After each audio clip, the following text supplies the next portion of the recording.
Nagsumpay kini mga kapuso sa atong RTV Presents kagahapon sa istorya sa usa ka person with disability sa Dakbayan sa Mandaue.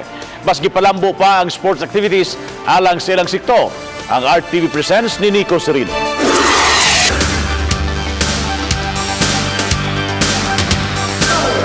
Kini ang sport nga sitting volleyball alang sa mga persons with disabilities. Ang Dakbayan sa Mandaue gusto nga mapalambo kining maong paugnat sa kusog alang sa ilang sektor. Mao nga ning bag-uhay lang na pahigayon nga sporting event sa syudad, usa kini sa gi-introduce alang kanila. Aron sab nga mabansay ang mga gustong magka-interes niini. Sa wala pa ang kompetisyon, gibansay ng daan ang pipila ka mga PWDs sa kabarangayan sa pamaagi sa maong sport. Dihang naandam na gipadua na sila sa sports complex kaatbang sab ang lain nga grupo.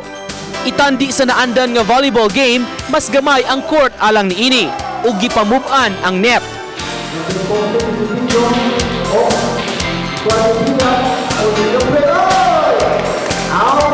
Hinuon, halos susama ra ang rules sa naandan nga volleyball. Pahimangno lang sa mga players nga gikinahanglan nga pabilin nga naglingkod ug dili iisa ang sampot. Challenging kaya nga. Lingaw po siya.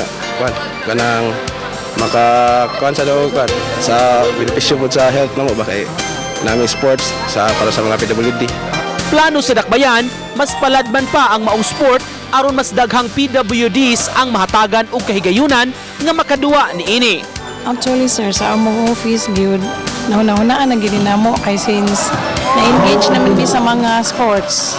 So kani nahuna-hunaan na ni namo sa una. Daghan man ang gusto. Karang naam siya kuan sa national level karang naiduwa ba.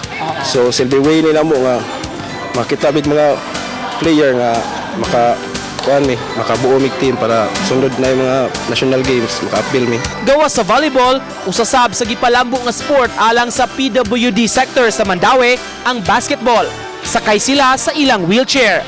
Gipamatud-an sa mga players ang ilang abilidad ning maong paugnat sa kusog nga wa himuang nga babag ang kondisyon sa ilang panglawas. Pagkuha na to og budgeting karon nga tuig para sa sunod na tuig, ana agud tay mga training training allowance na nila nga mo train kay para nagud tay team nga Mandaue nga mo complete gud sa national ug international. Ang mga sporting events gitinguha aron mas daghan kanila ang makasalmot nga alang mansab sa kaayuhan sa ilang panglawas. Nakakita gud ang mga potential ato kay kanang gipili man nato sa mga lain-laing barangay. Sa Mandaue, dunay 4,190 ka mga rehistrado nga PWDs. Ubos silang tanan sa Persons with Disability Affairs Office. Gipasalig nila, suportado kaayo sa Dakbayan ang ilang sektor. Gani may gipasarsab nga resolusyon ang konseho nga gipatasan ang financial assistance alang sa ilang hutong. Gikan sa 3,000 pesos, himuon na kining 5,000 pesos ang tinuig sa tanang rehistrado nga miyembro. Organize dito ang persons with disability, no?